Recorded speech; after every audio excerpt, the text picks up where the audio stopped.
નમસ્કાર, આપ જોઈ રહ્યા છો જેકેએસ ન્યૂઝ ગુજરાતી। વાત કરીએ તો લોકસભાની ચૂંટણી પહેલા રાધનપુરમાં ચૂંટણીનો બહિષ્કારની ચીમકીઓ આવી સામે રાધનપુરના રામનગર વિસ્તારના રહીશોએ લોકસભાની ચૂંટણીનો બહિષ્કાર કરવાની આપી ચીમકી। રામનગર વિસ્તારના લોકોને વર્ષોથી નથી મળતો પ્રાથમિક સુવિધાનો લાભ। અનેકવાર તંત્ર સમક્ષ ઉભરાતી ગટરો અને કાચા રોડ રસ્તા તેમજ અનેક સમસ્યાઓને લઈને રહીશોએ કરી રજૂઆત। ઉભરાતી ગંદી ગટરોના કારણે નાના બાળકોથી લઈને વૃદ્ધો અનેકવાર બીમાર પડવાના બનાવો બન્યા તેમજ કાચા રોડના કારણે ગર્ભવતી મહિલાઓ લઈ જતી વખતે પણ ગંભીર સમસ્યાઓ સર્જાય છે। જો ચૂંટણી પહેલા પ્રશ્નોનું નિરાકરણ નહીં આવે તો ચૂંટણીનો બહિષ્કાર કરશે। જેકેએસ ન્યૂઝ ગુજરાતી સાથે મનુ ઠાકર, રાધનપુર।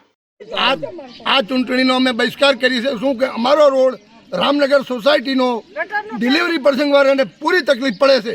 લઈ જતા ડિલિવરીની અમારી તકલીફ રહેવી અમને શક્યતા રહેશે। એટલે જો અમારો આ રોડ નહીં થાય તો અમે ચૂંટણીનો બહિષ્કાર કરશું। મારું નામ ભગવાનલાલ શિવરામભાઈ ઠક્કર।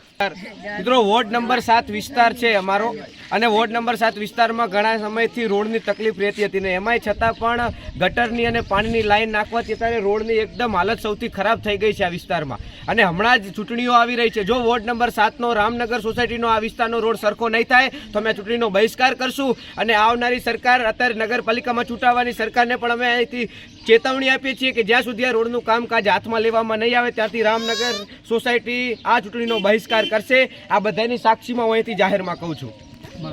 મારું નામ Kartik Chetanbhai Thakkar, Ramnagar society, ward number 7।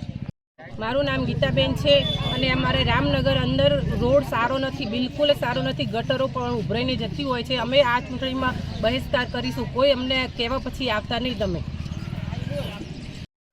Ramnagar 1 અને વોર્ડ નંબર 7 અગાઉ પણ અમે રામનગર 1 અને રામનગર 2માં બહિષ્કારના બોર્ડો માર્યા હતા। તંત્રની આંખો ઉઘડતી નથી। ચૂંટણી બહિષ્કાર એટલે શું એ લોકો જાણતા મને લાગતા નથી। ચાલુ સત્તાને હું મીડિયાના માધ્યમથી કહેવા માગું છું કે આ રોડની એટલી બદતર હાલત છે। આજે અહીંયા 100 થી 150 માણસો ભેગા થયા છે કે જેમને પાણીની સુવિધા નથી, ગટરની સુવિધા નથી। અને અમે અહીંયા ચૂંટણી બહિષ્કારના બોર્ડો માગ્યા હતા તો ચાલુ સત્તાના લોકો એમ કહેતા હતા કે કોંગ્રેસવાળા ગતકડા કરે છે। ગતકડા નથી અને સત્ય હકીકતો દેખાય રહી કે લોકોને સુવિધાઓ મળતી નથી, એટલે લોકોને મીડિયાનો સહારો લેવો પડે છે।